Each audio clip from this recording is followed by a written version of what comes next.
এই চামিলিবাগে এই মুহূর্তে ঠিক আমার পেছনে কিন্তু যে মানে বাসাটা দেখতে পাচ্ছেন, এখানে কিন্তু ভূমিধস হয়েছে এবং এই ভূমিধসে একজন শিশু সহ একই পরিবারের তিনজন এখন পর্যন্ত নিখোঁজ রয়েছেন এবং আরও তিনজনকে Sylhet MAG Osmani medical college হাসপাতালে পাঠানো হয়েছে চিকিৎসার জন্য।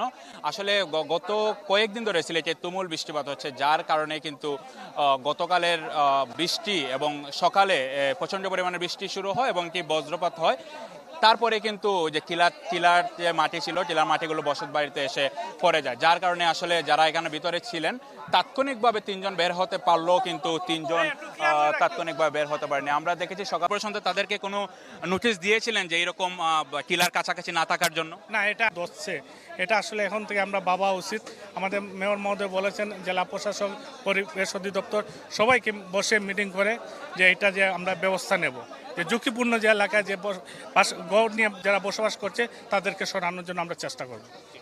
ধন্যবাদ। আপনি আমাদেরকে এই কথা বলেছেন যে এখানে যারা উদ্ধার করছেন এই উদ্ধার তৎপরতা আরও বাড়ানোর জন্য সিলেট সিটি কর্পোরেশনের যে মেয়র রয়েছেন তিনি সেনাবাহিনীকে কল করেছেন এবং সেনাবাহিনীর একটি টিম কিন্তু এখানে ইতিমধ্যে এসে পৌঁছাবে বলে তিনি আমাদেরকে জানিয়েছেন। তো শুভন, এই ছিল আমার কাছে